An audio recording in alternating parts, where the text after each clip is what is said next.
असं म्हणजे वाचण्यासाठी जे मिळेल ते वाचावं अशी वाचनाची तीव्र भूक होती. तर हे पुस्तक लिहिताना तुमचा विचार म्हणजे कसं तुमच्या मनात आला आपण याच्यावर लिहायला पाहिजे? वरल्या राणी नऊ नांगराची जाळी, वरल्या राणी नऊ नांगराची जाळी, नांगरून दुनून केली या काळी, नांगरून दुनून केली या काळी. आजची बरीचशी पिढी असते का आवड कुठेतरी असते पण ती भरकटलेली असते का त्याला कसं जपायचं किंवा कसं कॅरी करायचं हे समजत नाही.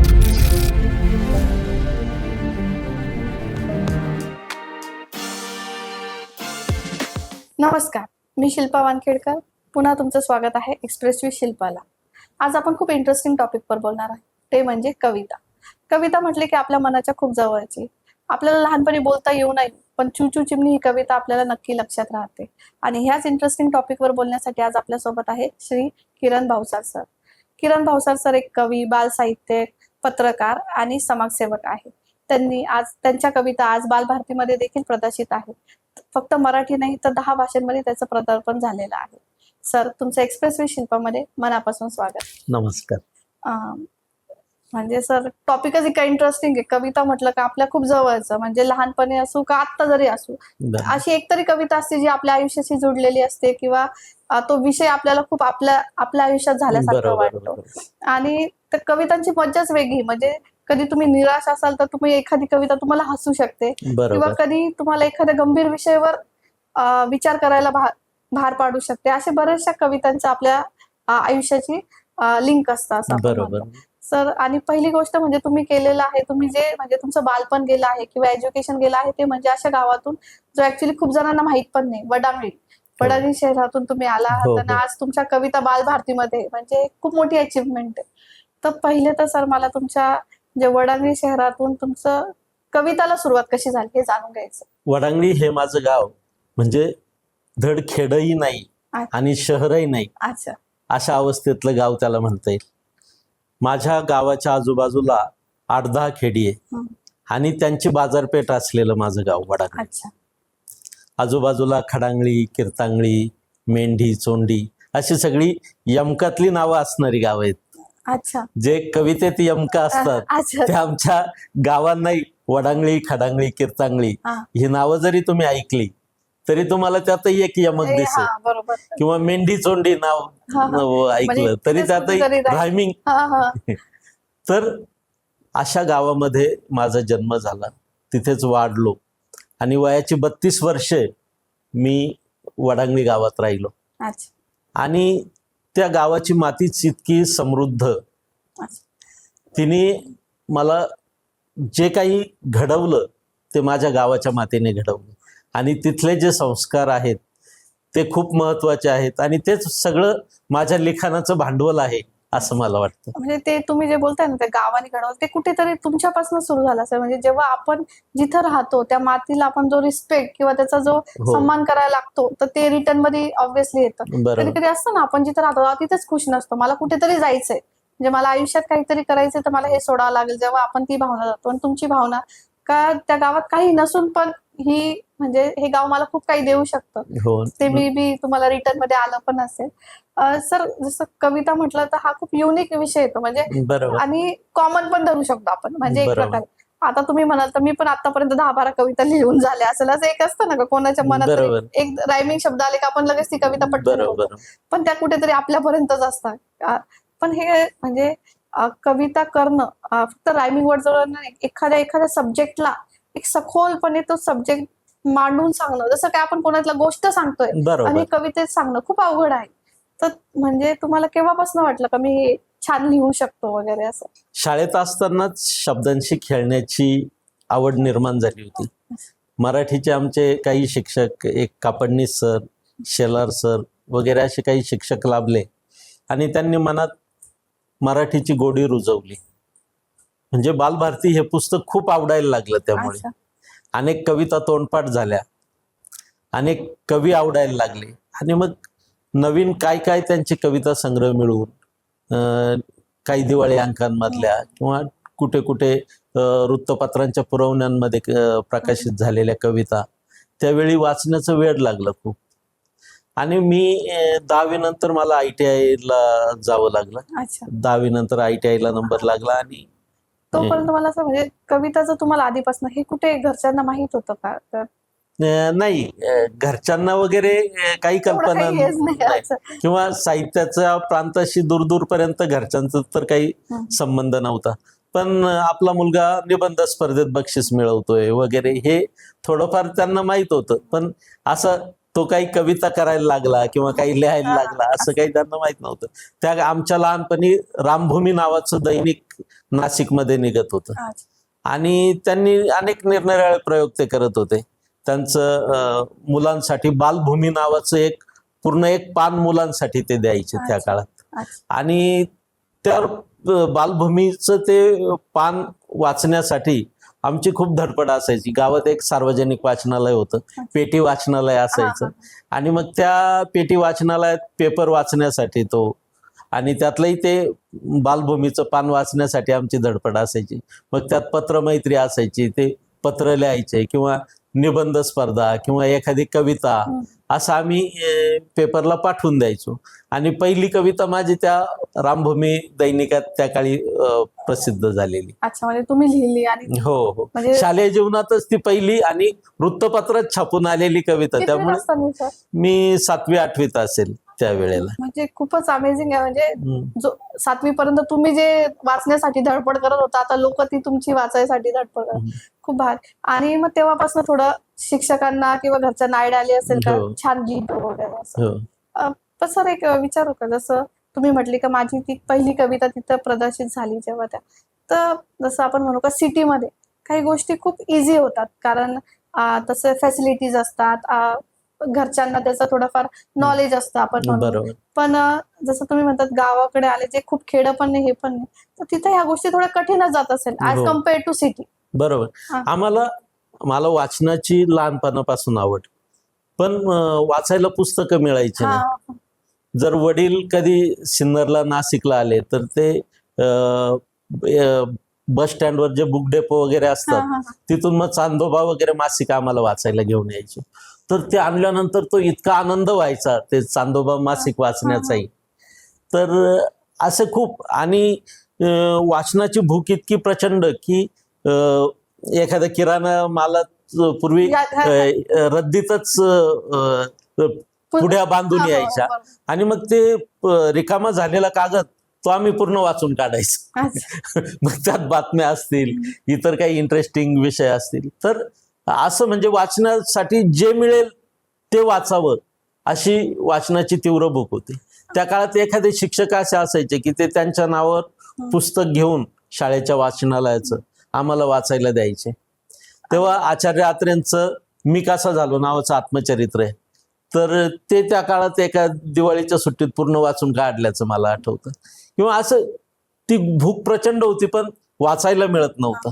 मी तुम्हाला मग सांगताना तो मुद्दा राहिला की ITI ला असताना माझ्या एक मित्राची पानाची टपरी होती, त्याचे वडील त्या टपरीवर बसायचे. तिथे मला कवी अनिलांचं चिरयौवन नावाचा कविता संग्रह मिळाला वाचायला. ते पानं बांधून देण्यासाठी तो वापरत होते आणि नुकतेच त्याला सुरुवात झाली असेल, पहिले 2-4 पानं गेले असतील. पण माझ्या जेव्हा ते पुस्तक नजरेस पडलं, मी त्यांना काकांना विनंती केली, काका मला हे पुस्तक द्या ना. रद्दीतलं पुस्तक, पण तो मी वाचलेला पहिला कविता संग्रह. आणि कवी अनिलांचं वैशिष्ट्य असं की त्यांनी छंदोबद्ध आणि मुक्त छंद अशा दोन्ही कविता खूप ताकदीने लिहिल्या किंवा मराठीतले मुक्त छंदाचे प्रवर्तक त्यांना म्हटलं जातं. तर ती कविता माझ्या वाचण्यात आली आणि खूप तो कविता संग्रह वाचण्याचाही प्रवास अतिशय आनंददायी होता. म्हणजे आता तुम्ही कवी त्याच्यामुळे म्हणजे तुम्हाला प्रत्येक कविता एक वेगळीच म्हणजे भावना देत असेल. जे मी ज्या दृष्टिकोनाने पाहते तुम्ही त्याच्यात खूप फरक असेल. बरोबर. आणि तसं जेव्हा तुमची पहिली कविता पब्लिश झाली तेव्हा तुमचा काय भावना होती? नाही, खूप तो तर आनंद विलक्षणच. शिवाय लहान वयात जेव्हा आपल्याला वाचायला काही मिळत नाही त्या वयात आपली कविता छापून येते एखाद्या वृत्तपत्रात आणि त्या काळात वृत्तपत्रांची क्रेजही खूप मोठी होती. हो बरोबर. कारण तेव्हा ऑब्व्हियसली इंटरनेट नव्हतं, सोशल हो, मीडिया घरात नव्हतं, टीव्ही आलेला नव्हता, नव्हता. रेडिओ होता, फक्त रेडिओवर नाव येणंही मोठी मोठी गोष्ट गोष्ट असायची. होती. हो. आज तसंच वृत्तपत्रात नाव छापून येणं ही सुद्धा खूप मोठी गोष्ट. आणि मग आपली तर पूर्ण कविता जेव्हा छापून येते तो आनंद काहीतरी वेगळाच असायचा. आणि असं म्हणतो तुम्ही, म्हणजे एक डिग्री पण घेतली, आपण जसं म्हणतो मराठी साहित्यामध्ये डिग्री घ्यायचा हा विचार कधी केला, आणि म्हणजे ते निर्णय घ्यायच्या मागचं रिझन काय होतं, म्हणजे काय कारण होतं? मराठी भाषेची आवड मला अगदी शालेय जीवनापासूनच होती आणि मला व्हायचं होतं शिक्षक. अच्छा. हा. मग 10वी नंतर ग्रामीण भागातल्या आम्हा मुलांसाठी तेव्हा डीएड किंवा ITI हे दोनच मुख्य पर्याय असायचे. 2-2 वर्षांचे ते कोर्स केले की हा. आपल्याला नोकरी लागून जाईल बुवा असं. त्यात शाळेत बऱ्यापैकी हुशार होतो. पहिला, दुसरा, तिसरा नंबर यायचा शाळेत. वाचनाची त्या आवड असल्यामुळे. वाचनाची आवडही होती आणि त्यामुळे असं वाटत होतं की आपण शिक्षक व्हावं. शिक्षक झालं तर आपल्याला मुलांनाही शिकवता येईल, आपल्याला भाषेची जी आपली आवड आहे ती जोपासता येईल. परंतु दुर्दैवाने माझा डीएडला नंबर लागला नाही, त्यामुळे शिक्षक होण्याचा रस्ता बंद झाला. मग ITIला गेलो आणि ITI म्हणजे टेक्निकल फील्ड, हो. आणि मग नोकरी लागेल ती औद्योगिक क्षेत्रात म्हणजे कंपनीमध्ये नोकरी लागणार होती. आणि ते त्या वयात काही माहीतही नव्हतं की आपल्या आयुष्याचा रस्ताच पूर्ण बदलून जाणार आहे. पण नोकरी लागण्यासाठी काहीतरी करणं आवश्यक होतं, ते शिक्षण घेणं. आणि मग ITI केलं 2 वर्षांचं पूर्ण. आणि माझ्या आयुष्यातले ते 2 वर्ष तेही माझ्या आयुष्याला कलाटणी देणारे किंवा माझं साहित्यिकदृष्ट्या भरणपोषण करणारे असे होते. म्हणजे ITI एकदम टेक्निकल, माझा रेफ्रिजरेशन अँड एअर कंडिशनिंग नावाचा ITIचा ट्रेड होता. त्याचा आणि साहित्याचा दूरपर्यंत काही संबंध नाही. पण त्या काळात मी सिन्नरहून नाशिकला ये जा करायचो बसने. पण नाशिकची 2 वर्षातली वसंत व्याख्यानमाला असेल, 1 मे ते 31 मे वसंत व्याख्यानमालेत रोज एक व्याख्यान असतं, अजूनही असतं. तर मी त्या 30-31 दिवसातली जवळपास 15 ते 20 व्याख्यानं दोन्ही वर्षे अटेंड केली, ऐकली. आणि अनेक दिग्गज वक्त्यांना तिथं मला ऐकता आलं. मग त्यात शिवाजी सावंत असतील, मृत्युंजयकार, स्वामी लीनारे रणजित देसाई असतील, अशा अनेक दिग्गज लोकांना मी त्या काळात ऐकलं. त्याच काळात सकाळ पेपरचं नाशिकला युनिट सुरू झालं होतं नुकतंच, किंवा त्या सकाळच्या त्या कार्यक्रमाला, सकाळच्या उद्घाटनाला हजर राहण्याची संधी मला मिळाली. आणि त्यावेळी स्टेजवर अतिशय नामांकित लोक म्हणजे कुसुमाग्रज होते, व्यंगचित्रकार RK लक्ष्मण होते, आणि जे शरद पवार होते, अशी खूप दिग्गज मंडळी होती तिथे. आणि जे म्हणजे नाही का लहानपणापासून ज्याला म्हणजे तुम्हाला जसं आपण न्यूजपेपर म्हणतो तर वाचायची पहिल्यापासून आवड होती. आणि आज तिथे आपण कुठेतरी जातो, म्हणजे सकाळ जे आपण म्हणतो नवीन एक नवीन मार्ग तुम्हाला जसं काही भेटल्यासारखं असं वाटत असेल. आणि जी लोक आपल्याला आदर्श वाटतात, ज्यांना केवळ आपण वृत्तपत्रातून वगैरे वाचतो, पाहतो, तर त्या लोकांना प्रत्यक्ष स्टेजवर बघणं, किंवा RK लक्ष्मणांनी तिथे डेमो दाखवला त्यांच्या व्यंगचित्राचा, तो प्रत्यक्ष पाहायला मिळणं हे खरंच भाग्याचीच गोष्ट होती ती. आणि म्हणजे किती कोइन्सिडन्स म्हणू आपण, एक तुमचं म्हणजे काही संबंध नसता तुम्ही बरोबर त्यालाच अटॅच झाला. हो, म्हणजे जरी मी ITI करत होतो, पण त्या 2 वर्षाच्या काळात नाशकात असलेला मोफतचा कुठलाही कार्यक्रम मी सोडला नाही. म्हणजे एखादं व्याख्यान असेल, एखादं नाटक असेल, कोणाची मुलाखत असेल. आता सकाळ पेपर सुरू झाल्यानंतर त्यांनी वर्षभर निरनिराळे कार्यक्रम नाशिक शहरात आयोजित केले होते. सारडा स्मृती व्याख्यानमाला असायची कालिदास कला मंदिरात. तिथे 3 दिवस प्राचार्य शिवाजीराव भोसले, 3 दिवस राम शेवाळकर, शेवटचा दिवस धुंडा महाराज देगलूरकर, अशा महाराष्ट्रातल्या अतिशय नामांकित वक्त्यांची तिथं व्याख्यानं व्हायची. आणि ती एकही व्याख्यान मी त्या 2 वर्षाच्या काळात सोडलं नाही. असे माझी सांस्कृतिक, किंवा साहित्यिक भूक त्या काळात भागत गेली. आणि मला काही मित्रही त्या काळात असे लाभले की ते मला वाचायला पुस्तकं मिळवून द्यायचे, म्हणजे एनकरेज करत होते हो. तुम्हाला कुठे किंवा त्याच काळात सार्वजनिक वाचनालय जे आहे आपलं सावाना, तिथे पुस्तकांचं प्रदर्शन अजूनही त्यांच्या पहिल्या हॉलमध्ये लागलेलं असतं. तर मला पुस्तकं वडांगणीला असेपर्यंत वाचायलाच मिळाली नाही. मग मी त्या पुस्तक प्रदर्शनात जाऊन सुट्टीच्या दिवशी म्हणजे सकाळी 9ला जे प्रवेश करायचो तिथे, तर अगदी संध्याकाळी 6-7 वाजेपर्यंत मी ती पुस्तकं चाळत राहायचो. जे आवडेल ते पुस्तक पायाला कळ लागेपर्यंत तिथे वाचत बसायचो. म्हणजे तुमची पुस्तकाची विषयाची आवड म्हणजे समजू शकते, म्हणजे कोणी 9 तास किंवा 10 तास सलग फक्त पुस्तक वाचू शकते. ते वाचनाची आवडच तितकी तीव्र होती. मग सर तुम्हाला तेव्हा असं वाटलं का आता मी कशाला ITI करतोय, म्हणजे हे तर माझी आवड आहे त्याच्यापेक्षा एकदम विरोध जे मी करतो. घरची परिस्थिती इतकी गरिबीची होती की नोकरी मिळवण्यासाठी काहीतरी डिग्री आवश्यक होती आणि ती ITI मला देणार होतं. आणि ITI केल्यामुळेच मी त्या काळात नोकरीला लागू शकलो, अन्यथा नोकरीला लागणं फार अवघड होतं. मग तेव्हा तुम्हाला असं नाही वाटलं का कुठेतरी आपण ह्याच मीडियामध्ये जावं, जसं न्यूज सकाळी आलं होतं न्यूजपेपर किंवा लिखाण याच्यातच जावं, असं तेव्हा नाही वाटलं? तर ITI केल्यानंतर मला 1-2 वर्ष बेकारीचा सामना करावा लागला. वडील माझे टेलर काम करायचे आणि त्यांच्यासोबत मी 2 वर्ष टेलर काम केलं. आणि ते टेलर काम करत असतानाच मग पत्रकारिता साईड बाय साईड सुरू होती. तर त्यावेळेला कदाचित होऊ शकलं असतं जर मला चांगली संधी मिळाली असती. तर त्याच काळात बाहेरून माझं महाविद्यालयीन शिक्षण मराठीत मी BA करत होतो त्यावेळेला. पण ते सर्व फक्त परीक्षेपुरता अभ्यास करणं वगैरे अशा स्वरूपाचं होतं. आणि म्हणजे एकीकडे अशी जडणघडणही सुरू होती आणि पत्रकारितेत आल्यानंतर मात्र एक वेगळंच मी इतका रमून गेलो पत्रकारितेत की असं वाटायचं आता बस असंच आयुष्य असायला पाहिजे की असं जरी आवड आणि त्याच्यातच जर आपलं हे असेल करिअर तर मग काय प्रश्न. पण वडील सारखे मला टोचत असायचे की तू ITI केलंय, तू नोकरी करणं आवश्यक आहे.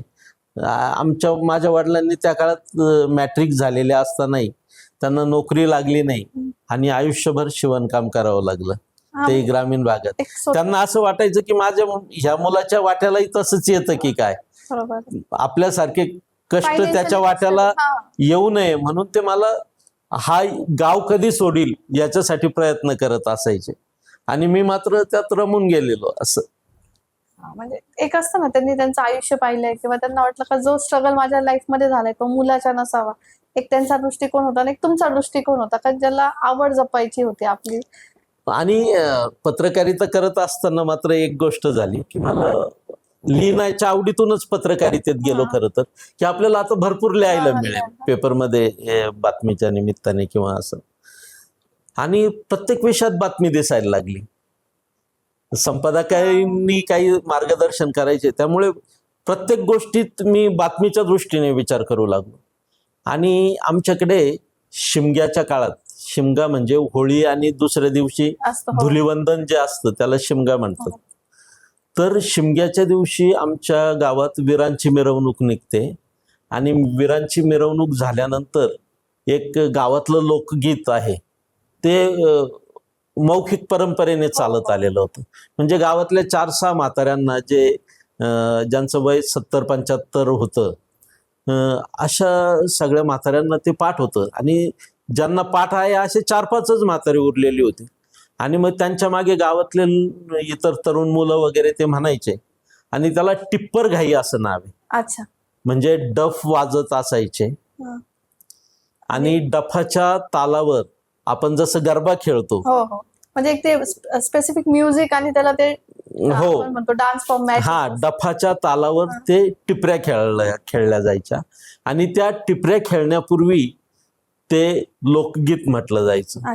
ते खूप लहानपणापासून आम्ही ते ऐकत आलेलो होतो. पण जेव्हा मी बातमीदार झालो तेव्हा माझ्या असं लक्षात आलं की हे गीत ज्यांना पाठ आहे असे गावात फक्त आता हे 4-5 म्हातारी माणसं उरलेली आहे. आणि त्यांनाही ते व्यवस्थित आठवत नाही. त्यांच्या मागे इतरांना व्यवस्थित म्हणता येत नाही, आणि उद्या 2-4 वर्षांनी ही सर्व माणसं काळाच्या पडद्याआड निघून जातील आणि गावाचं लाभलेलं ते एकदम सुवर्ण वैभव ते लोप पावून जाईल, काळाच्या उदरात गडप होऊन जाईल त्यांच्यासोबतच. तर आपण ते जपलं पाहिजे. मग शिमग्याच्या त्या दिवशी मी ती टिप्पर घाई संपल्यानंतर त्या प्रत्येक म्हाताऱ्याच्या घरी जाऊन कागद पेन घेऊन गेलो. त्यांना जसं आठवेल तसं ते लिहून घेतलं त्यांच्याकडून, आणि घरी येऊन मग ते व्यवस्थित एडिट केलं. म्हणजे कोणाच्या काही ओळी मागे पुढे झाल्या असतील किंवा द्विरुक्ती असेल वगैरे, ते सर्व व्यवस्थित लिहून काढलं, त्याच्यावर लेख लिहिला आणि ते वृत्तपत्रातून मग छापूनही आणला तो लेख. आणि ते गाणं मी संपूर्णपणे पहिल्यांदा, म्हणजे आतापर्यंत मौखिक परंपरेने चालत आलेलं ते गाणं लोकगीत ते पहिल्यांदा कागदावर आलं. म्हणजे आतापर्यंत फक्त ज्यांना लक्षात येते फक्त हो, बस तोंडपाठ ज्यांना आहे, तोंडपाठ, आणि वर्षातून एकदाच म्हणण्याची संधी असायची, त्यामुळे ते साहजिक आहे विसरणं वगैरे. तर मग ते कागदावर आल्यानंतर मग आम्ही गावात वाचनालय सुरू केलं होतं. तर वाचनालयाची आम्ही जेव्हा स्मरणिका काढली, त्या स्मरणिकेत आम्ही ते छापून घेतलं ते गाणं. म्हणजे किती छान ना. जर म्हणजे आज जर ते लिहिण्यात नसतं आलं तर मे बी ते गाणं आहे, गेलं, आजच्या पिढीला ते माहित सुद्धा माहित नसतं. ती परंपरा, ती टिप्पर घाई ती संपून गेली असती त्या ठिकाणी. आपण म्हणतो ना, जसं म्हणजे मी आता सांगते याच्याहून मला एक आठवतंय. आता माझ्या भावाचे लग्न झाले किंवा माझं लग्न झालं तेव्हा हळदीच्या वेळेस एक गाणं म्हणतात, जेव्हा मंडपाला लावतात ते मंडप, आणि आज्यांना ते पूर्ण पाठ असायचं. म्हणजे आता मी माझ्या लग्नापर्यंत माझ्या आईची आई होती, ती आमच्या घरात जेवढे मावशांचे सर्वांचे लग्न असेल ती आजीच ते गाणं म्हणायची, आणि आजी काही वर्षापूर्वी गेली. तर आता ते गाणे सुद्धा आपण म्हणजे टीव्हीवर किंवा मोबाईलवर किंवा साऊंड सिस्टीमवर आपण लावतो, किंवा तो आपण खूप मोठा ठेवा आपल्या अनास्थेमुळे गमावून बसलेलं, आणि ती फिलिंगच वेगळी. जेव्हा ती आजी म्हणायची ते मंडवळ्याचा तो सीन, तो म्हणजे तो कुठेतरी कनेक्ट व्हायचा. ते आजीचा आवाज, तो एक स्पेशल त्यांचं ट्यून, तो आवाज, ते इमोशन, ते कनेक्ट व्हायचं. आणि आता आपण ते साऊंड सिस्टीमवर लावतो तेवढं कनेक्ट नाही होत. तेव्हा ते आपोआप डोळ्यात पाणी येण्यासारखं होतं. एक गावाचं लोकगीत वाचवल्याची खूप मोठी म्हणजे ती माझ्या आयुष्यातली मोठी अचिव्हमेंट आहे असं मला वाटतं. किंवा आपण असं एक म्हणू ना का ठीक आहे तुम्ही आज कुठेही जा किंवा तुमचं वय काही राहील, पण हे गाणं आज जे कोणाला माहित नसतं ते आज सर्व लोक वाचतील. आणि आजची परिस्थिती अशी आहे की दर शिमग्याच्या दिवशी जेव्हा शिमगा येतो आणि ते गाणं म्हणण्याची वेळ येते, मग आम्ही जे ते छापून घेतलेलं गाणं होतं त्याचे झेरॉक्स काढल्या जातात आणि त्या समोर ठेवून आजची तरुण पिढी ते वाचून ते गाणं सादर करतात. पण एक गाणं टिकवल्याचा जो आनंद आहे तो मला आयुष्यभर पुरणार आहे. आणि ते गाणं बघा म्हणजे ते तेव्हा लिहिताना पण ते आपण म्हणत नाही का एक म्युझिक डायरेक्टर असेल किंवा एक रायटर असेल, असं काही नसतं. तो एका माणसाने फक्त त्याच्या अनुभवातनी ते लिहिलेलं असतं. तर त्याचं ते आपण म्हणू का त्याचे ते शब्द, त्याची ती म्युझिक, ते एक कनेक्ट होतं का ती खरंच ती सिच्युएशनला ते म्हणजे आपल्याला नाही का आपण विसरू नाही शकत, आणि आपण त्याच्यात असं मनापासनं देहापासनं आपण तिथं असतो असं वाटतं आपल्याला. आता ते कोणी लिहिलेलं असेल वगैरे काय त्याचा कवी अज्ञात आहे, पण त्याचे ते शब्द आणि त्याची गोडी, ते ग्रामीण शब्द ते खूप इंटरेस्टिंग. मी काही ओळी ऐकवतो त्याच्या, तुम्हाला खूप आवडतील. आणि पूर्ण ग्रामीण बाजात आहे ते गाणं. वरल्या राणी नऊ नांगराची जाळी, वरल्या राणी नऊ नांगराची जाळी, नांगरून दुनून केली या काळी, नांगरून दुनून केली या काळी, नांगरता नांगरता लागल खुटव, नांगरता नांगरता लागल खुटव, अवघे नांगर मिळून यावा, एवढं खुटव काढून द्यावा, अवघे नांगर मिळून यावा, एवढं खुटव काढून द्यावा, खुटव काढता लागल पाणी, खुटव काढता लागल पाणी. अशा पद्धतीचं बघा ना ते म्हणताना तुमचा तो टोन किंवा ते शब्द मे बी काही त्याच्यातले खरं सांगू शब्द ते म्हणजे मला माहित पण नसेल त्याचा अर्थ, पण तरी ते माझ्या मी थोडक्यात ते सांगतो. त्यांना जे म्हणायचंय गाण्यातल्या कवीला, वरल्या राणी 9 नांगराची जाळी. एकतर म्हणजे गावाच्या वरच्या बाजूला जे रान आहे त्यात 9 नांगर चालतात एका वेळी जमीन तयार करण्यासाठी, असंही म्हणायचं असेल. किंवा बिरबलाची गोष्ट तुम्ही ऐकलेली असेल, त्यात पावसाची जी नक्षत्र आहे ती फक्त 9 आहेत 27 नक्षत्रांपैकी. तर तसाही संदर्भ त्याला असू शकतो की वरच्या रानात म्हणजे आभाळाच्या रानात 9 नांगरांची जाळी म्हणजे 9 नक्षत्रांची जाळी, असाही तो संदर्भ आपल्याला घेता येऊ शकतो. आणि हे पहिलं गाणं विनोदी आहे थोडंसं, म्हणजे की खुटवं या शब्दाचा अर्थ असा आहे की अनेक बाबळीची वगैरे झाडे शेतात उगवलेले असतात. ते झाड आपण कापून टाकतो पण त्याचा बुंदा किंवा खालची मुळं तशीच राहतात आणि मग ती नांगराला अडकतात. बरोबर. नांगराला जे मूळ अडकतं त्याला खुटवं म्हटलेलं आहे तिथं. आणि ते खुटवं मातीत इतकं खोल गेलंय की ते काढलं की तिथं पाणी लागलं. अच्छा, म्हणजे किती सुंदर. आणि विहिरीला वगैरे जेव्हा पाणी लागतं ना ग्रामीण भागात किंवा नदीला पहिलं पाणी येतं तेव्हा त्या पाण्याचं पूजन करण्याची प्रथा असते. तर मग ते काय म्हणतात की खुटवं काढल्यावर पाणी लागलं, मग त्या पाण्याची आता पूजा करू. पण त्या पाण्याची पूजा करताना काय होतं की त्या पाण्यात त्यांना मासा दिसतो. मग पाण्याची पूजा करण्यासाठी जो ब्राह्मण येतो त्याचे ते मासा पाहिल्यानंतर त्याचा विचार बदलतो. मग तो म्हणजे थोडीशी ब्राह्मणाची टिंगल करण्याची यात हे म्हणजे ब्राह्मण हा विषय पण हो. तर विशेषतः ब्राह्मण हा त्या काळात गावाला दिशा देणारा माणूस असायचा किंवा गावाला मार्गदर्शन करणारा. पण शिमग्याच्या दिवशी केवळ त्याची टिंगलटावळी गावातले लोक करायचे किंवा ती त्यांना संधी मिळायची तेवढी त्याची टिंगल करण्याची.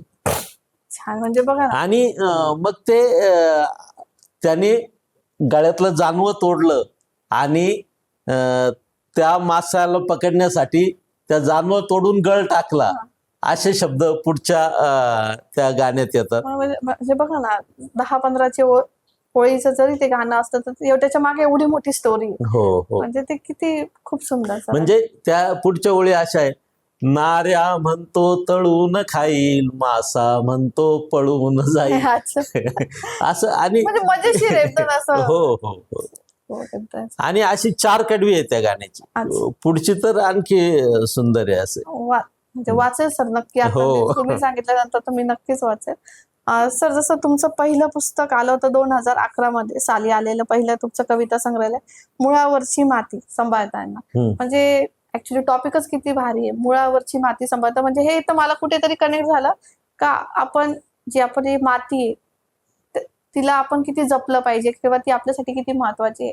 तर हे पुस्तक लिहिताना तुमचा विचार म्हणजे कसं तुमच्या मनात आलं का आपण याच्यावर लिहायला पाहिजे? आता माझं जे गाव, मी गावाबद्दल बोललो वडांगले, माझी मुळं सगळी तिथं रुजलेली रुतलेली. पण जेव्हा मला गाव सोडावं लागतं, त्या गाव सोडण्याच्या वेदना खूप विलक्षण असतात. किंवा आम्ही अजूनही आमच्या सोबत आमचं गाव घेऊन फिरत असतो. मनामध्ये कुठे असतं, मनात गाव एका कोपऱ्यात वसलेलंच असतं. आणि त्या गावापासून आपण जेव्हा तुटून बाहेर पडतो तर आपली मुळं तिथंच राहून गेलेली असतात आणि त्या मुळांवरची माती सांभाळण्याचा आपला प्रयत्न आपला आयुष्यभर सुरू असतो. त्यामुळे त्या कथा संग्रहाला, कविता संग्रहाला मुळांवरची माती सांभाळताना असं नाव दिलंय. त्याच्यातली एखादी कविता? हो, नक्कीच. तुम्हाला वाटते का ती? एक बदलणाऱ्या गावाची कविता आहे की गाव कसं बदलत गेलं त्याबद्दलची कविता आहे. कवितेचं नाव आहे गाव. किती बदललं गाव आता, किती बदललं गाव आता, गाव गावात राहिलं नाही, धड खेडही उरलं नाही आणि शहरही झालं नाही. पहाटे लवकर उठायचं गाव, पहाटे लवकर उठायचं गाव, चारा वैरण करायचं, राम पहाऱ्यात देव न्हाणून मोठ नाडा धरायचं, गोड गळ्यांनी ओव्या गुंफीत जात्यावरती दळायचं, गाय गुरांचा शेणकूर करीत पीठ पायलीचं मळायचं, सूरपारंब्या विटी दांडू आराधरी खेळायचं, लिंगूरच्या आबाधोबी आट्या पाट्यात लोळायचं, पोरी बाळींच्या फुगड्या लंगड्या सागर गोट्यात दमायचं, भुलाबाईच्या खेळामध्ये गोड गाणी म्हणायचं, कथा कीर्तन ऐकायचं, पोथ्या पुराणं वाचायचं, भजनं भारुडं करता करता हरिपाठात नाचायचं, पारावरती शिराळ गप्पा कुटाळक्या करायचं, अडल्या नडल्या जीवासाठी मागं नाही सरायचं, सौसांजेला गुरांसंग घर ओढीनं पळायचं, गोठ्यातून हंबरताना दिवा होऊन जाळायचं, गाव शेतात राबायचं, शेतावरती जगायचं, काळ्या आईची सेवा करीत पांढरीवरती मरायचं. आता कसलं चारा पाणी, दावण झाली सुनी, एवढ्या राम पहाऱ्यात उठून शेतात नाही जात कोणी. गिरणीतलंच पीठ आता चूल फुकावी लागत नाही, जाते केव्हाच जाते झाले, ओव्या कोणा कळत नाही. टीव्हीवरती क्रिकेट पाहून मनातच खेळतात पोरं, गोठ्याच्या जागी घरं वठली, गावात राहिली नाही गुरं. पोळ्याला आता मातीचेच बैल, खरे बैल उगीच काही, ट्रॅक्टर जीपच्या जमान्यात बैल पोसण्यात अर्थ नाही. नटीसारखं नटून थटून पोरी आजकाल मिरवतात, झिम्मा फुगडी खेडवळपणा अशा झोकात वावरतात. पार आताही भरलेले, डावात पत्त्यांच्या रंगलेले, ज्याचे त्याचे ज्याला त्याला सारे स्वतः दंगलेले. कथा कीर्तनांना आताशा गर्दी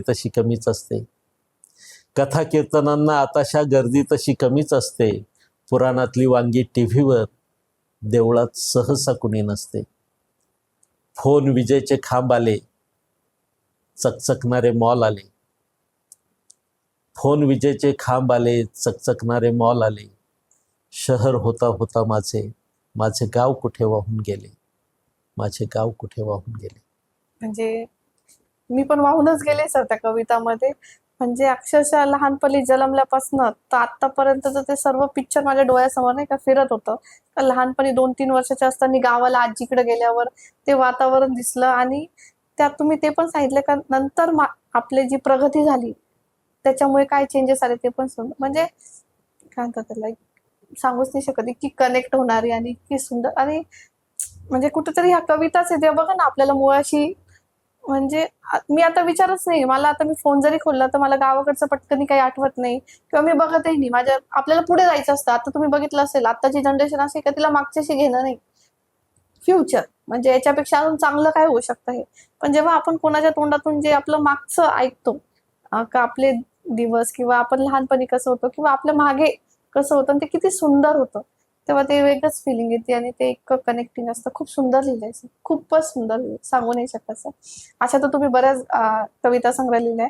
त्यात तुमचं एक फेमस अजून आहे का घामाचे संदर्भ, ते पण एक पुस्तक तुमचं खूप फेमस झालंय. आणि म्हणजे याच्यात एक असेल का कुठेतरी कष्टावर असेल मे बी, मग म्हणजे एकदम वेगळं आहे याच्यावरचं. तर कष्टावरचं कसं म्हणजे तुमच्या मनात? मी माझं संपूर्ण आयुष्य कंपनीत नोकरी करण्यात गेलं. मी स्वतः एक कामगार आहे आणि घाम गाळणारा प्रत्येक माणूस रक्ताच्या नात्याने नसेल, पण घामाच्या नात्याने तो मला माझा भाऊ वाटतो. म्हणजे तो हमाली करणारा असेल, सेंटरिंगची कॉन्क्रीटची कामं करणारा असेल, रस्त्यावर भाजीपाला विकणारा असेल, मोलमजुरी करणारा असेल, शेतीत राबणारा असेल, हे प्रत्येक घाम गाळणारा जो माणूस आहे तो मला खूप काळजाच्या जवळचा वाटतो. त्याचं दुःख मला माझं दुःख वाटतं. आणि माझ्या तरी वाट्याला थोडंफार सुखवस्तू जीवन आलेलं आहे,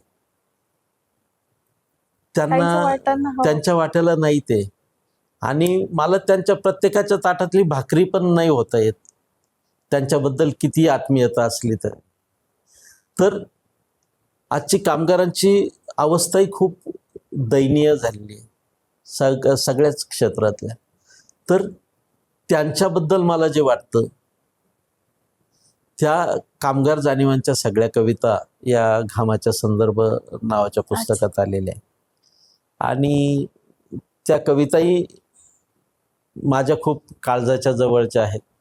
असं आपण कविता संग्रह म्हटलं तर म्हणजे एका विषयावर खूप साऱ्या कविता, तर ते म्हणजे कसं सुचतं? आता सपोज तुम्ही म्हटलं का आपण कामगारांच्या कष्टावर लिहिलंय, घामावर लिहिलंय, तर हे वेगळ्या वेगळ्या दृष्टिकोनातून लिहिणं किंवा हे म्हणजे कसं येतं तुम्हाला? जसं आपण म्हणू ना का सब्जेक्ट एकच पण त्याच्या वेगळे वेगळे दृष्टिकोनातून बघणं, तर हे अनुभवातून का तुम्ही तसं स्टडी करतात किंवा रिसर्च करतात, कसं असतं?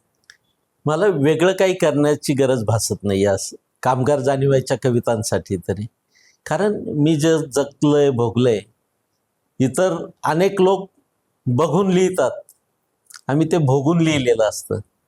माझा देवीदास सौदागर नावाचा कवी मित्र आहे, त्याचं हे खूप आवडलेलं वाक्य आहे मला. तो म्हणतो की आम्ही बघून नाही तर भोगून लिहितो, आणि मला ते 100% पटलेलं ते त्याचं वाक्य आहे. तर आम्ही रोजच्या जगण्यात, आज मी खूप चांगल्या अवस्थेत चांगल्या कंपनीत नोकरी करतो, पण अनेक माझ्या मित्र आहेत त्यांच्या वाट्याला फरफट आली, त्यांची कंपनी बंद पडली, अर्ध्यातून त्याची नोकरी गेली, संसार उघड्यावर आला, मुलांची शिक्षण सुरू असताना खूप आयुष्यात फरफट झाली. अशी अनेक अनेक कंपन्या बंद पडल्यावर काही कामगारांनी आत्महत्या केल्या. असे खूप विदीर्ण करणारे अनुभव पण येत असतात. आणि ह्या कामगारांच्या ज्या कविता आहेत, फक्त कंपनीत काम करणारा कामगार माझ्या दृष्टीने कामगार नाही, तर सर्वच क्षेत्रात, म्हणजे लाईट फिटिंगची कामं करणारा असेल, प्लंबर असेल, आणि कामगाराचं एक वैशिष्ट्य आहे, तो केवळ काम करत नाही, त्याच्या प्रत्येक कामात जोखीम आहे. बरोबर, हो. म्हणजे मॅनहोलमध्ये उतरणारा कामगार असेल, इलेक्ट्रिक फिटिंगची कामं करणारा असेल, तर समजा आपल्या घरातला अंधार दूर करण्यासाठी तो पोलवर चढतो विजेच्या, आणि अनेकदा त्याचंच कुटुंब अंधारात लोटलं जातं. असं बऱ्याचदा होतं, आपण ऐकतो. म्हणजे प्रत्येक कामाच्या ठिकाणी जोखीम असते. अनेक कंपन्यांमध्ये आपण ऐकतो की स्फोट झाले, इतके लोक त्यात दगावले. त्यात ते तर काम करण्यासाठी गेलेले असतात, त्यांचा काही दोष नसतो, पण केवळ पोट भरण्यासाठी त्यांना जीव द्यावा लागतो. सीमेवर जे सैनिक देशासाठी लढतात, आपल्याला त्यांचा अभिमान असतो आणि देशासाठी त्यांचा जीव कारणी लागतो, पण कामगारांचा जीव सुद्धा असाच देशासाठीच कारणी लागत असतो, समाजासाठीच त्यांचं कधी कधी बळी जात असतो, पण त्याचं कोणाला सोयरसूतक नसतं. ते पण आहे, म्हणजे बऱ्याचदा आपण ऐकतो तर आपण त्याच्यावर एवढं भर पण देत नाही. ठीक आहे. आणि कामगारांनी जर 2 पैसे आपल्याकडून जास्त घेतले, एखाद्या समजा प्लंबरने 400 ऐवजी 500 घेतले, तर आपल्या खिशाला खूप भार वाटायला लागतो तो. किंवा एखादा भाजीवाला आपल्याकडून 2 पैसे जास्त घेत असेल, कारण जर ती भाजी विकली नाही तर त्याला नुकसान होणार आहे, ती संध्याकाळी सगळी कोमेजून जाणार, दुसऱ्या दिवशी कोणी घेणार नसतं, पण आपल्याला त्याला 2 पैसे द्यायलाही खूप जीवावर जातं.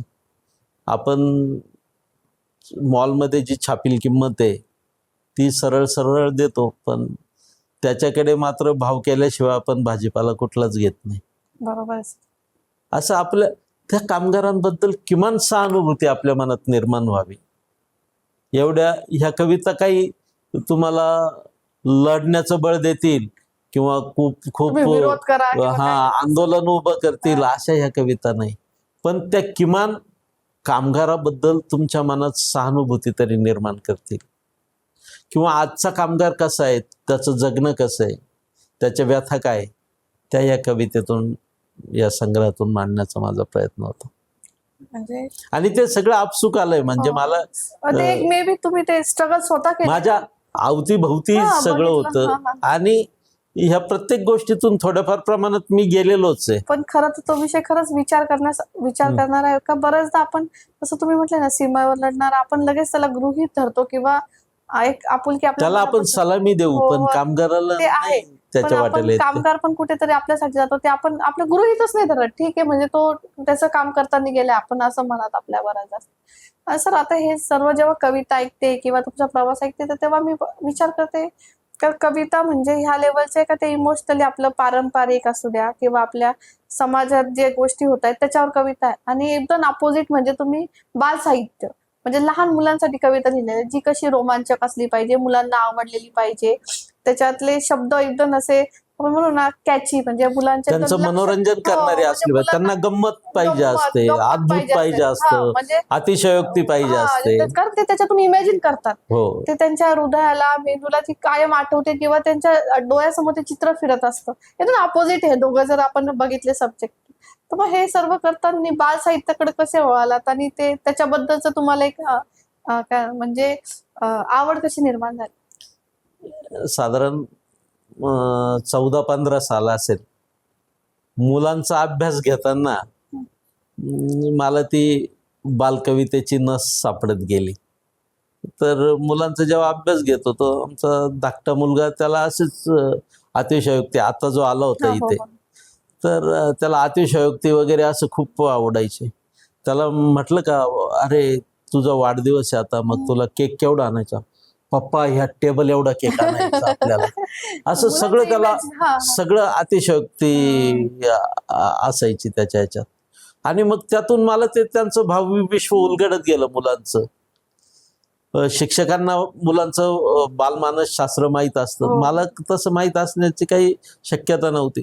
पण मुलांशी खेळताना, त्यांचा अभ्यास घेताना ते कसे शब्दांशी खेळतात, ते कशा पद्धतीने विचार करतात, हे उलगडत गेलं. आणि कवी आधी होतोच, तर मग बालकविताही त्यातून येत गेली.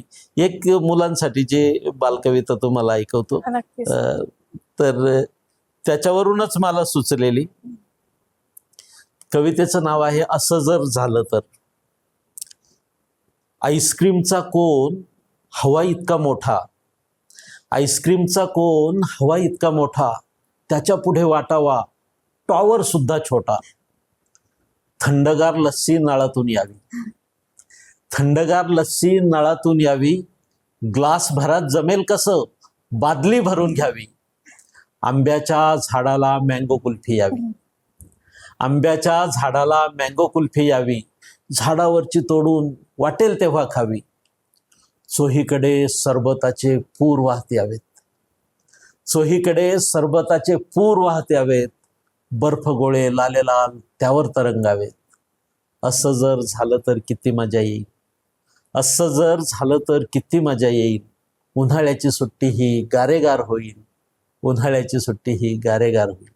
किती सुंदर कविता आहे. म्हणजे माझ्या मुली आता असं किंवा कोणत्याही लहान मुलांनी ऐकली तरी तो तिथेच खुश होईल. म्हणजे हे भेटू ना भेटू, पण कविता ऐकूनच एक नाही का तिला एक म्हणजे आनंद आणि ते म्हणजे कळतं हे किती मुलांसाठी, मुलांना म्हणजे याच्यात किती इन्व्हॉल्व आहे याच्यात मुलं.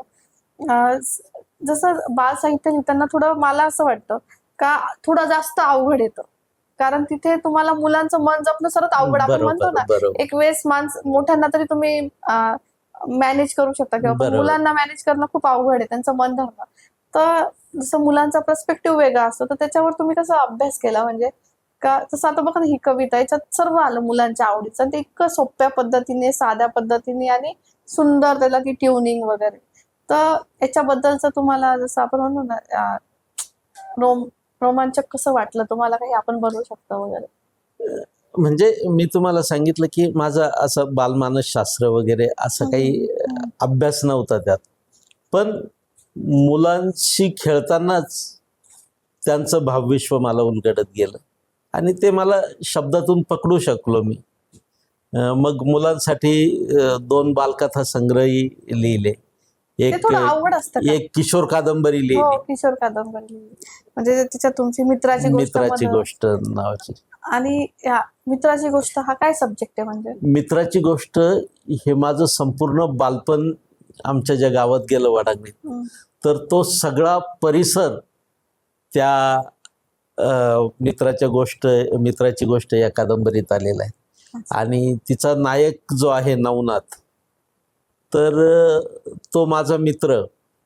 आणि मग त्या नायकाच्या माध्यमातून संपूर्ण गावातील रूढी परंपरा, तिथलं राहणीमान, आम्ही लहानपणी ज्या पद्धतीचे खेळ खेळायचो, ते सगळं त्या कादंबरीत आलंय. आणि दुसरी गोष्ट त्या कादंबरीचं वैशिष्ट्य असं की शेतीचं महत्व सांगणारी ती कादंबरी. आजकाल आपला देश आहे शेतीप्रधान, पण शेती कोणालाच करायची नाहीये. घरात जर 3 भाऊ असतील, 2 शाळा चांगले शिकले तर ते नोकरीसाठी बाहेर पडतात, आणि ज्याचं शाळेत डोकं चालणार नाही त्याला शेतीसाठी म्हणजे शेतीला आपण 3rd प्रायोरिटी देतो. प्राधान्यक्रमात सगळ्यात शेवटी आपली शेती असते, आणि आपण म्हणतो की आमचा देश शेतीप्रधान आहे. मग हे गणित कुठंतरी चुकतंय, आणि म्हणून शिकलेल्या मुलांनी शेतीकडे वळलं पाहिजे. किमान शेतीबद्दल त्यांच्या मनात आकर्षण, सहानुभूती आपल्याला निर्माण करता आली पाहिजे. किंवा शेतकऱ्याचे कष्ट, त्याचं दुःख, त्याचं जगणं हे इतर समाजाला कळलं पाहिजे. आणि शिक्षणामुळे कुठेतरी इथे पण फायदा होईल. म्हणजे जे आपण म्हणतो, आता आपला जर देश शेतीप्रधान असला ना, तर प्रत्येक तालुक्याच्या गावी कृषी विद्यापीठ असलं पाहिजे. किंवा शेती हा विषय प्रत्येक कुठल्याही माध्यमाचा विद्यार्थी असो, त्याला शेती हा एक विषय असला पाहिजे. त्याला शेतीशी काही घेणं देणं नसो, पण किमान शेतीबद्दलची माहिती त्याला असली पाहिजे. त्याला मग ते त्यातून शेतकऱ्यांचे कष्ट, त्याचं जगणं भोगणं ते कळेल. आणि मग तो शेतीमालाला कधीच आपण जसं बाजारात जाऊन ते शेतीमालाला करणार, त्याचं महत्व तरी कळेल नक्कीच.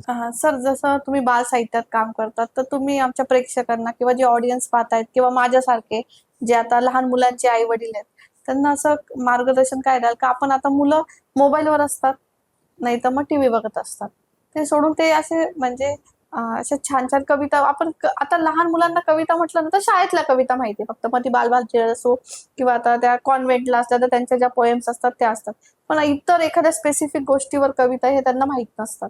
त्याच्याकडे कसं वळवू शकतो आपण मुलांना? किंवा आजच्या पालकांनी काय काळजी घेतली पाहिजे का मुलं वाचण्याकडे गेली पाहिजे? अनेक पालक आता अशा असतात की मूल जेवत नाही, मग त्याच्या हातात मोबाईल द्या, मग ते जेवेल.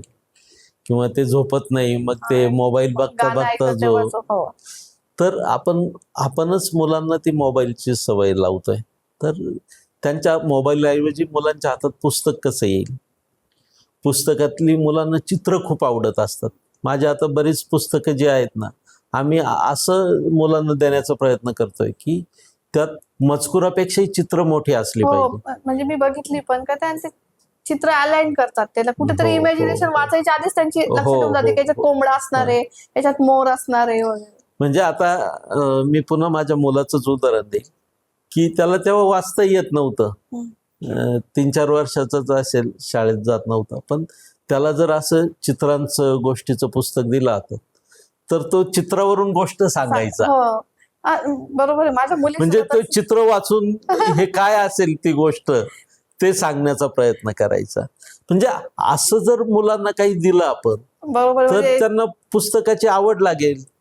याच्यावरून मला तो किस्सा, जसं माझी मोठी मुलगी जेव्हा ते चल रे भोपळ्या टुनुक टुनुक, तर भोपळ्याचं चित्र आणि आजीचं चित्र, तर माझ्या मुलींनी ही स्टोरी जसं तुम्ही सांगितले तर का आजीला खूप भूक लागली होती म्हणून आजी भोपळ्यात गेली, पूर्ण भोपळा खाऊन टाकला, असं तिने ती स्टोरी बनवून टाकली का तिला दिसते आजी भोपळ्यात, नाही का असं. तर मी पण एक भोपळ्यातल्या आजीची गोष्ट अशाच पद्धतीने लिहिली की आपल्याला भोपळ्यातली आजी माहित होती की ती भोपळ्यात बसून येते आणि वाघापासून तिचं संरक्षण होतं.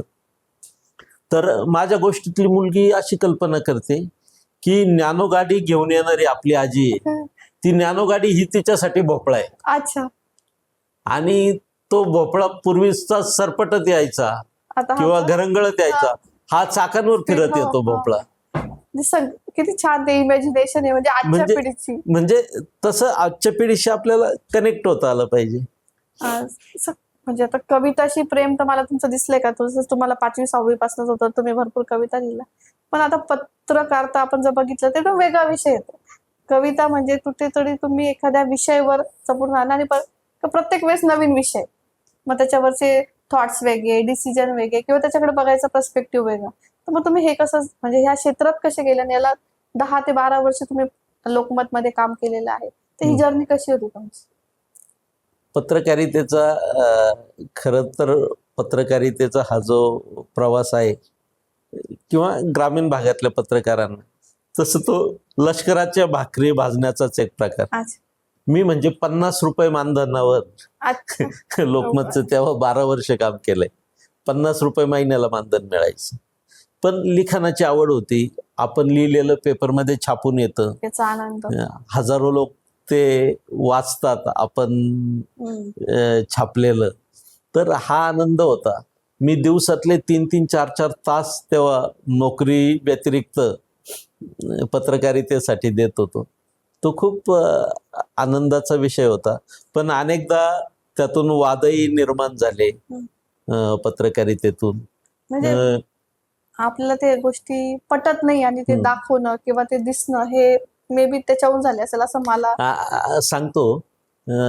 आमच्या गावात सतीदेवी नावाचं मंदिर आहे आणि त्या सतीदेवीच्या जेव्हा यात्रा असते देवीची चैत्र महिन्यात आणि माघ महिन्यात, त्यावेळी बोकडबळी दिले जातात आणि गावातले कोणी लोक बोकडबळी देत नाही. तर बंजारा समाज तिथे मोठ्या संख्येने येतात भाविक आणि मग ते संपूर्ण महाराष्ट्रभरातून विदर्भ, मराठवाडा, खानदेश, मध्य प्रदेश, आंध्र प्रदेश, कर्नाटक अशा ठिकठिकाणाहून ते लोक तिथे येतात आणि तो खूप तसा आर्थिकदृष्ट्या मागासलेला समाज.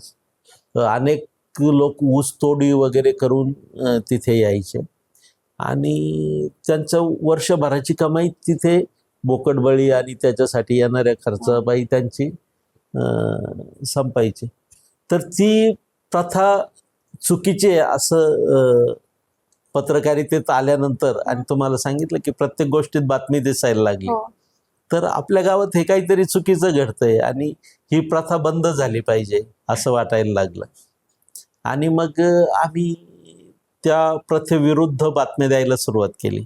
ही प्रथा बंद कशी होईल, तिला अटकाव कसा होईल, या दृष्टीने आम्ही प्रयत्न करायला सुरुवात केली आणि असं झालं की माझ्या 10-12 वर्षाच्या काळात पत्रकारितेच्या अगदी सुरुवातीला जेव्हा आम्ही बातम्या दिल्या, पहिलं वर्ष जेव्हा असेल, दुसरं वर्ष होतं, त्या अनेक वृत्तपत्रांनी त्या बातम्या लावून धरल्या. अगदी टाइम्स ऑफ इंडियापर्यंत त्या बातम्या गेल्या आणि करायला गेलो मारुती आणि गणपती आणि झाला मारुती असं गोष्ट घडली आमची त्या बाबतीत.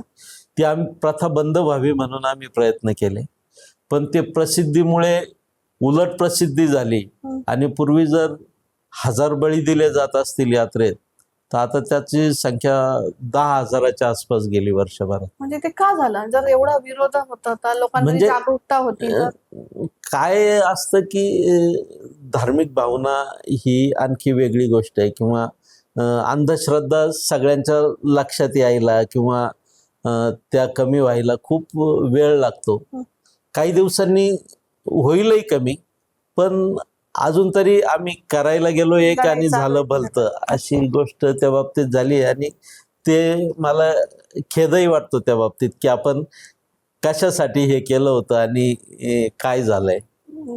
अशा अनेक गोष्टी आहेत, पण त्याही मी काही गावातल्या आमच्या प्रथा होत्या त्या पुनरुज्जीवित करण्याचा प्रयत्न केला. आमच्या गावात जावयाची गाढवावरून धिंड काढली जाते, ऐकलं मी. तर ती प्रथा अशी आहे की गावात दुष्काळ येऊ नये किंवा रोगराई येऊ नये म्हणून पूर्वीच्या काळी ती प्रथा निर्माण झाली असावी की जावयाची जर तिथून गाढवावरून धिंड काढली तर त्या वर्षी गावात सुबत्ता नांदते, समृद्धी येते, अशी कल्पना असावी पूर्वीच्या लोकांची.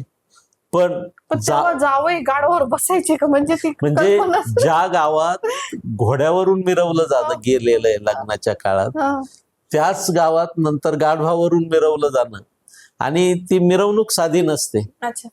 तर जो जावई असतो त्याला फाटक्या सुपाचं बाशिंग बांधलं जातं, लसणाच्या मुंडावळ्या बांधल्या जातात, म्हणजे हे एक मला असं कॉमिक, कांद्याचे हार बांधले जातात, गळ्यात घातले म्हणजे याच्या जातात. मागची स्टोरी काय असं का? सांगतो ना, फाटक्या चपलांचा हार गळ्यात घातला जातो आणि चिखल माती त्याच्या अंगावर टाकली जाते आणि गाढवावर बसून संपूर्ण गावातून त्याची धिंड काढली जाते.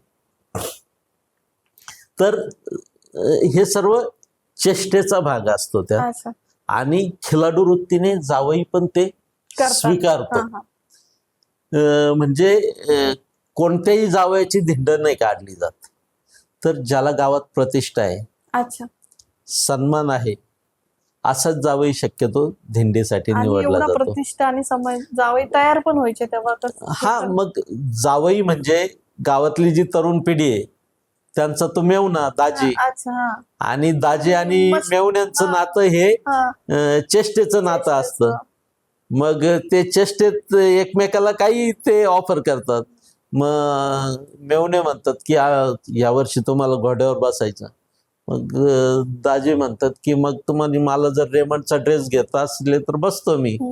अशा काही एकमेकाच्या चेष्टेत मग ते तयारी होते. आणि कुठेतरी गाववाल्यांना पण काहीतरी नवीन आणि जावयाला सुद्धा की आपण ह्या गावासाठी काहीतरी, करतो. ती गावाच्या सुबत्तेसाठी, समृद्धीसाठी आपण, किंवा त्यांची वर्षानुवर्ष चालत आलेली प्रथा पार पाडण्यासाठी आपण हातभार लावला, असाही आनंद असतो. जसं आता तुम्ही सांगताय, जसं जावयाची धिंड म्हणू आपण, किंवा सतीदेवीला जे आपण बोकडे हे करायचे, आपण म्हणतो कापायचे वगैरे, त्यावर तुम्ही म्हणजे समाजकार्याकडे पण तुमची एक आवड निर्माण झाली ती कविता लिहिताना किंवा पत्रकारिता करताना. तर तुम्ही वाचनालयाची देखील उभारणी केली आहे. मग ती हेच वाचनालयाची उभारणीचा एक मग कुसुमाग्रजांचा उल्लेख आला होता. तर मी 20-22 वर्षांचा असेल, आम्ही गावातले, मी, प्रकाश खुळे आणि रवी खुळे, आमचं असं त्रिकुटच होतं तेव्हा मित्रांचं. आणि आमचं गावात काहीतरी वेगळं आपण केलं पाहिजे असं सतत चर्चा व्हायच्या त्या शाळकरी वयात. तर काय केलं पाहिजे? मी नुकताच नोकरीला लागलो होतो, तेही असंच नोकरीसाठी प्रत्येकाचं धडपड सुरू होती. आणि मग गावासाठी आपण वेगळं काहीतरी केलं पाहिजे. मग आपण वाचनालय सुरू करू असं आम्ही ठरवलं. मग आधी सुरुवातीला आम्ही काय केलं की प्रत्येकाकडची स्वतःची जी पुस्तकं आहे ती जमा केली, आणि आमच्याकडे 69 पुस्तकं झाली. अच्छा. आणि मग आम्ही ग्रामपंचायतीकडे आम्हाला जागेची मागणी केली की आम्हाला वाचनालय सुरू करायचे, त्यासाठी जागा द्या.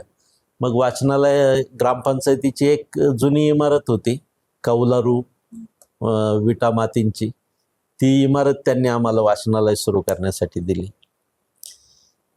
त्यानंतर एक आमच्या कंपनीच्या मालकांचे चुलते होते, डॉक्टर राठी म्हणून, त्यांनी आम्हाला कपाट दिलं लाकडी. म्हणजे सर्व आपल्या अवतीभोवतीच सर्व आलं. आणि मग आम्ही गावातही आणखी काही जणांकडून पुस्तकं मिळवली. आम्हाला कोणीतरी सांगितलं की कुसुमाग्रज वाचनालयांसाठी पुस्तकं भेट देतात. तर आम्ही नाशकात वगैरे राहिलेलोच होतो आणि म्हटलं जाऊन पाहू कुसुमाग्रजांकडे, दिले तर तेवढीच आपल्याला. आणि मग आम्ही कुसुमाग्रजांकडे गेलो, दोघे मित्र, मी आणि प्रकाश. आणि मग खूप भरभरून त्यांना सांगायला लागलो की आम्ही असं वाचनालय सुरू केलंय, तसे पुस्तकं गोळा केली, आम्हाला असं कपाट मिळालंय, अशी इमारत आम्ही मिळवली, तर आम्हाला कळलं की तुम्ही पुस्तकं देतात वाचनालयाला. असं खूप आम्ही आमच्याबद्दल उत्साहाने सांगत होतो त्यांना. आणि तात्यासाहेब अगदी स्मित हास्य करून आमचं ते ऐकत होते. त्यांनी सगळं शांतपणे ऐकून घेतलं आणि आम्हाला सांगितलं, ते बघा त्या कॉटजवळ ते पुस्तकांचा गठ्ठा पडलाय, तो उचला आणि पळा. आणि मग आम्ही ते पुस्तकं, जवळपास ती 100-1 पुस्तकं असतील, ती आम्हाला त्यावेळी तात्यासाहेबांकडून मिळाली आणि तो आम्हाला आशीर्वादच मिळाला एक प्रकारचा. हे आणि केल्यामुळे आज आज आमचं क वर्गाचं वाचनालय आहे ते वडांगणीमध्ये. तेच ना. आणि म्हणजे जसं तुम्हाला वाचण्याची आवड होती आणि पुस्तकं कुठेतरी भेटत नव्हते किंवा कमतरता होती, ती कमतरता तर नक्कीच भरल्या गेली असेल हो, याच्यानंतर. निश्चितच. आणि त्या काळातच मग आम्ही गावात लोकांना भजनं, कीर्तनं, प्रवचनं ऐकण्याची सवय होती. मग आम्ही त्यांना व्याख्यानं ऐकण्याची सवय लावली. गावात आम्ही व्याख्यानमाला सुरू केल्या, कवी संमेलनं आयोजित केली. म्हणजे गावालाच वाचण्याची आवड निर्माण करून असं दिली. वेगवेगळं आम्ही प्रयोग करीत राहिलो. अनेकदा लोक व्याख्यानाला जमायचे नाही, मग आम्ही त्यांना त्यांच्या घरी जाऊन बोलवून आणायला सुरुवात केली. सर, जसं तुम्ही म्हणत लिखाण किंवा कविता करणं किंवा वाचणं ही लहानपणा, पण आजची बरीचशी पिढी असतात का आवड कुठेतरी असतील पण ते भरकटलेली असतील का त्याला कसं जपायचं किंवा कसं कॅरी करायचं हे समजत नाही. तर आजच्या तरुण पिढीला तुम्ही काय सांगाल लिखाणाबद्दल? का लिखाण ठीक आहे स्पेसिफिक सब्जेक्ट आहे, पण तुम्ही कसं केलं पाहिजे आणि त्याची गरज किती आहे आज समाजाला, त्याचं तुम्ही सांगाल, मार्गदर्शन कराल का आमच्या तरुण पिढीला? काय व्यक्त होणं ही प्रत्येकाची गरज असते. पूर्वी आपण पत्र लिहायचो, प्रत्येक माणूस पत्र लिहायचा पूर्वीचा. किमान त्या पत्रातून आपल्याला व्यक्त होता यायचं, आपलं मन आपण मोकळं करायचो. म्हणजे आपलं पत्र जेव्हा समोर ज्याला आपण लिहिलंय पत्र त्याच्यापर्यंत जाऊन पोहोचायचं आणि तो आपलं पत्र वाचायचा, तेव्हा आपल्या भावनाच त्या व्यक्तीपर्यंत पोहोचत असायच्या. आणि आपल्याला शाळेत असताना सुद्धा पत्रलेखन नावाचा विषय असायचा. तर पत्रलेखन ही आपल्या लेखनाची तशी पहिली पायरी सुरुवात असायची. काहींची अनेक दीर्घ पत्र असायची. म्हणजे G.A. कुलकर्णी आणि सुनीताबाई देशपांडे यांचा पत्रव्यवहार तो पुस्तक रूपाने आलेला आहे. किंवा साने गुरुजींनी त्यांच्या पुतणीला सुधाला लिहिलेली पत्र, ते आम्हाला अभ्यासक्रमात पण होती ती पण. किंवा नेहरूंनी इंदिराजींना तुरुंगातून लिहिलेली पत्र. असं पत्रातून तेव्हा संवाद घडायचा. असंच जर आपण आपलं मन मोकळं करण्यासाठी, व्यक्त होण्यासाठी आपण लिहिलं पाहिजे असं मला वाटतं. मग ते तुम्ही कविताच लिहावी असं अजिबात नाही. तुम्ही तुमचं मन मोकळं केलं, तुम्ही एखादा व्यक्त होण्यासाठी तुम्ही लिहिलं पाहिजे. म्हणजे तुम्ही डायरी लिहू शकता, रोजनिशी लिहिणं हा तर मी म्हणतो सगळ्यात उत्तम मार्ग आहे लिखाणाचा.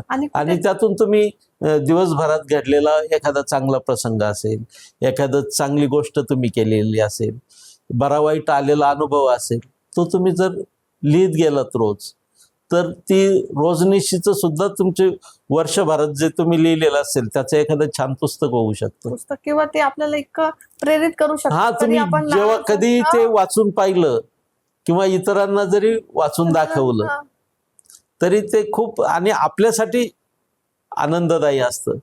केशवसूत असं म्हणतात की स्वानंद हे कवीचं उत्तम पारितोषिक आहे.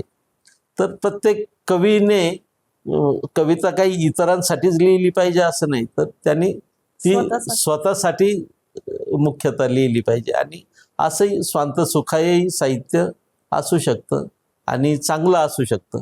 आणि इतरांपर्यंत जर आपण ते पोहोचवलं तर ते त्यांनाही आनंद देऊ शकतं.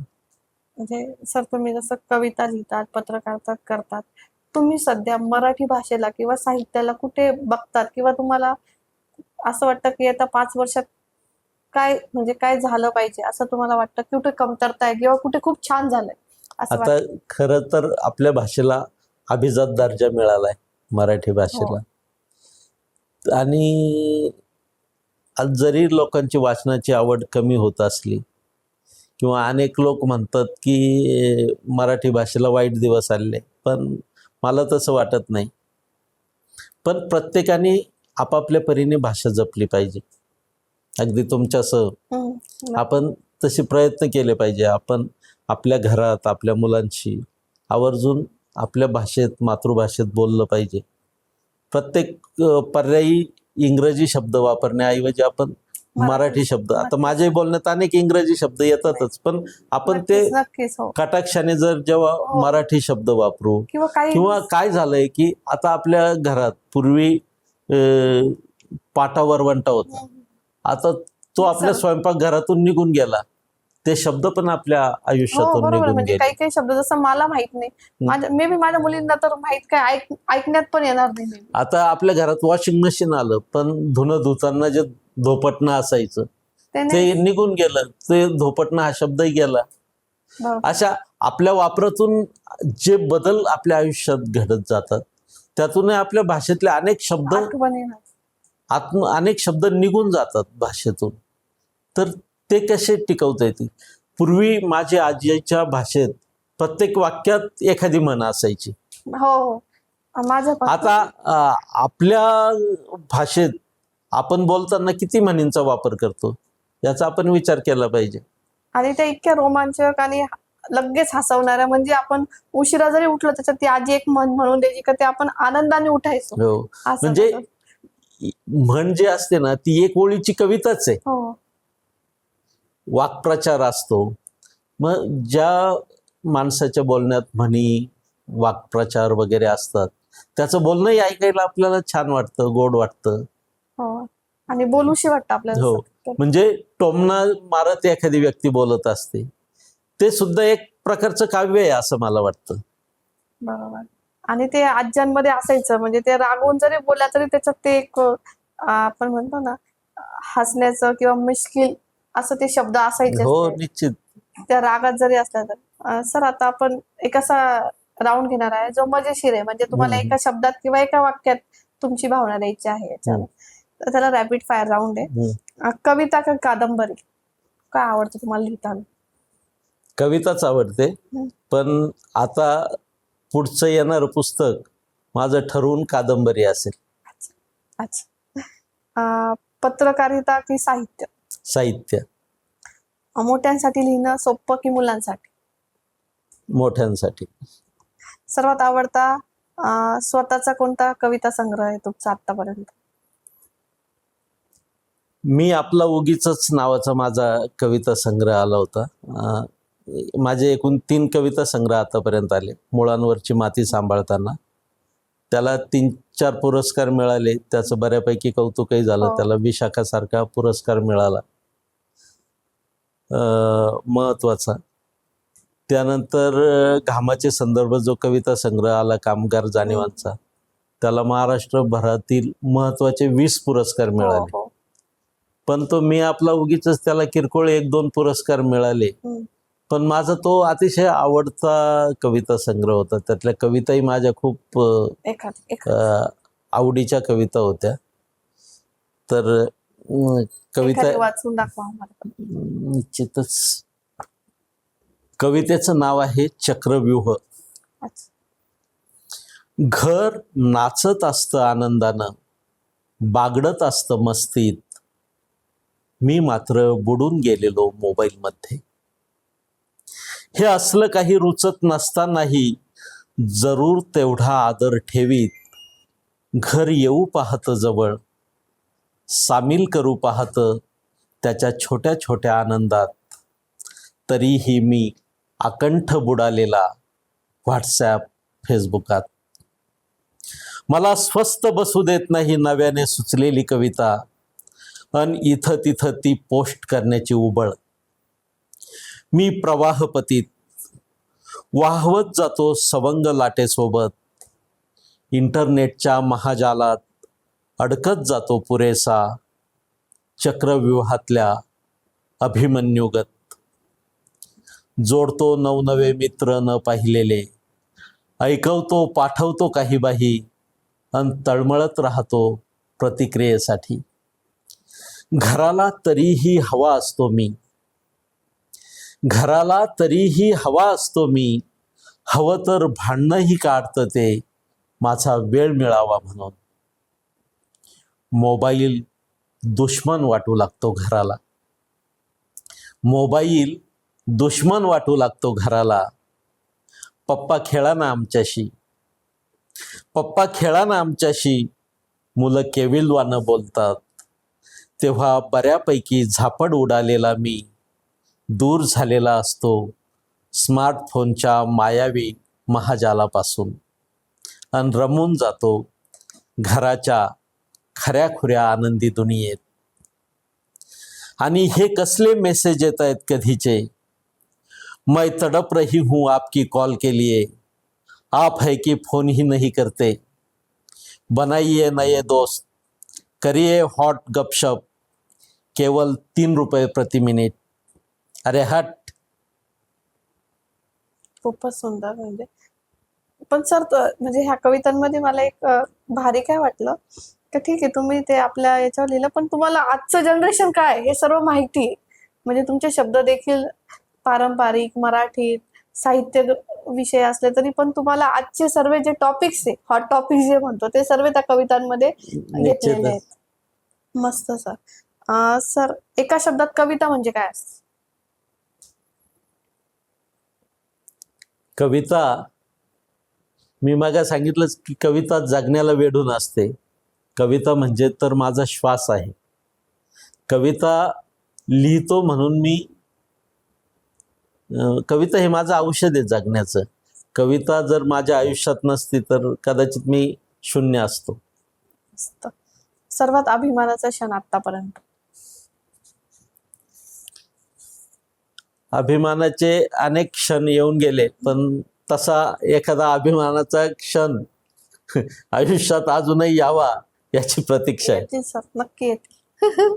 तुम्ही इतके सुंदर लिहिताय तर ते येतील नाही, ते येतच राहतील, सतत येत राहतील. सर शेवटचा आणि महत्वाचा प्रश्न जो मला आता वाटतं, जसं तुम्ही म्हटलं की मी छोट्या शहरातून आलो, तर बरेच असे मुलं असतील जे छोट्या शहरात छान लिहित असतील, पण कुठेतरी फॅसिलिटीज आपण म्हणतो किंवा कमतरता काही गोष्टींची, तर त्या गोष्टी नसून पण तुम्ही कवितेत पुढे जाऊ शकता. याच्यासाठी एक छान मार्गदर्शन कराल का? प्रत्येकाने खूप वाचलं पाहिजे आधी, असं मला वाटतं. आणि स्वतःचं समीक्षण केलं पाहिजे. आधी आपण लिहिलं की लगेच ते प्रसिद्ध करण्याची घाई नसावी. ते तपासावं. आपले समकालीन इतर कवी काय लिहित आहेत, इतर लेखक काय लिहित आहे, आपलं साहित्य त्याच्या तुलनेत कुठे आहे, हे आपणच पडताळून पाहावं. खूप वाचत राहावं. आडात असेल तर पोहऱ्यात येईल. वाचणं हा लिखाणाचा रियाज आहे असं मला वाटतं. त्यामुळे खूप वाचा, चांगलं वाचा. आणि आपल्या आजूबाजूचा आपला भवताल आहे, आपलं वास्तव आहे, आपलं जगणं भोगणं, आपली भाषा, आपली बोलीभाषा, आपली मातृभाषा, आपल्या भाषेतले शब्द, वाक्प्रचार, म्हणी, ते सगळं आपल्या साहित्यात येऊ द्या, उमटू द्या, तर ते चांगलं साहित्य निर्माण होईल असं मला वाटतं. खूप छान सर. आजच्या पॉडकास्ट मधून एक गोष्ट एकदम छान समजली का तुम्ही कोणत्या शहरातून आले हे महत्वाचं नाहीये, पण तुमचे स्वप्न कसे आहेत आणि त्या स्वप्नांना तुम्ही कसं जपून पुढे जात आहात ते महत्वाचं आहे. पुढे जाताना हे लक्षात ठेवलं पाहिजे की आपण ज्या गावातून आलोय, आपण ज्या मातीतून आलोय, तिला जपलं पाहिजे, तिची किंमत केली पाहिजे किंवा तिला विसरलं नाही पाहिजे. मनात ती जागा नेहमी राहिली पाहिजे. आणि सरांचा आदर्श इतका म्हणजे वडांगे सारख्या गावातून ते आले, आज त्यांची कविता बालभारती सारख्या पुस्तकात आहे आणि त्या 10 भाषांमध्ये त्याचं अनुवादित झालं आहे. इतकं ती गर्वाची गोष्ट छान आहे. आणि कविता ही प्रत्येकाच्या आयुष्याशी जोडलेली आहे. मे बी तिचे वेगळे सब्जेक्ट असेल किंवा त्याला बघण्याचा दृष्टिकोन वेगळा असेल किंवा त्याची जी सिच्युएशन असेल ती वेगळी असेल, पण भावना मात्र ती एकच राहते. सरांचा एक आदर्श छान मला म्हणजे खूप आवडला का परिस्थिती खूपदा बदलल्या करिअरसाठी कधी किंवा कधी कमवायचे म्हणून त्यासाठी, पण जे त्यांचं स्वप्न होतं जर तुम्ही त्याला अलाईन राहिले किंवा ते तुम्ही त्या स्वप्नाच्या मागे पळत राहिला, कुठेतरी कष्ट करत राहिला, किती पण अडथळा येऊ द्या, ते स्वप्न नक्की पूर्ण होतं. म्हणून जे कवी करतात किंवा जे लिहितात, कुठे निराश होऊ नका. ते काम तुम्ही सतत करत राहा. एकदा तो क्षण येतो का जेव्हा तुमच्या ह्या सर्व कष्टांना कुठेतरी रिझल्ट भेटतो आणि पुरस्कार भेटतो. नमस्कार, मी शिल्पा वानखेडकर. पुन्हा भेटूया नव्या विषयासह, नव्या गेस्टसह. धन्यवाद. धन्यवाद. आज एक्सप्रेस विथ शिल्पा या तुमच्या पॉडकास्टमध्ये सहभागी होण्याची संधी तुम्ही मला उपलब्ध करून दिली. अतिशय आनंददायी असा हा क्षण होता. संपूर्ण पॉडकास्टमध्ये मला व्यक्त होता आलं, माझ्या मनातलं, माझ्या साहित्याबद्दल मला बोलता आलं. ही चांगली संधी दिल्याबद्दल तुमच्या संपूर्ण टीमचे मनःपूर्वक आभार. सर पहिले तर तुम्ही तुमचा महत्वाचा वेळ इथं दिलाय. म्हणजे कवी, बाल साहित्य, पत्रकार आणि समाजसेवक या चारही गोष्टींना तुम्ही इतके सरळतेने आणि छान सांभाळता आहे आणि पूर्णपणे त्याला तुम्ही तुमचं योगदान देता आहे आणि ते कुठेतरी आज ह्या लेवल पर्यंत आहे. याच्यामुळे पहिले तर तुमचं खूप खूप धन्यवाद सर. एक अशी छान कविता आज एंडिंगला होऊन जाऊ द्या. छान नाही म्हणता येणार, कामगार जाणीवेची ही कविता आहे. आणि आता वारीचे दिवस आहेत, त्यामुळे कामगारांची वारी कशी असते त्याबद्दलची ही कविता आहे. कवितेचं नाव आहे वारी. आता सगळ्या दिंड्या पंढरपूरच्या दिशेने निघालेल्या आहेत आणि त्या दिवसात वारीवरची कविता सादर करताना मला विशेष आनंद वाटतोय. सेकंड नाईट राबू तिन्ही पाळ्या, सेकंड नाईट राबू तिन्ही पाळ्या, पाण्याच्या चिपळ्या घेऊ हाती, भरवू कोळसा पेटे बॉयलर, भरवू कोळसा पेटे बॉयलर, चिमणीचा धुर विठू आम्हा, कारखाना आम्हा पंढरी निवास, कारखाना आम्हा पंढरी निवास, भरवितो घास पांडुरंगा, खडखडाटाचे अभंग गवळणी, खडखडाटाचे अभंग गवळणी, दुजा यंत्राहुनी हरी कैसा, रोज करू आम्ही 8 तास वारी, रोज करू आम्ही 8 तास वारी, कामात श्रीहरी पाहू सदा, कामात श्रीहरी पाहू सदा. धन्यवाद. धन्यवाद सर. कविता तुम्हाला आवडलीच असेल. पॉडकास्ट जर आवडला असेल तर नक्की लाईक करा, शेअर करा आणि सबस्क्राईब करा. पुन्हा भेटूया.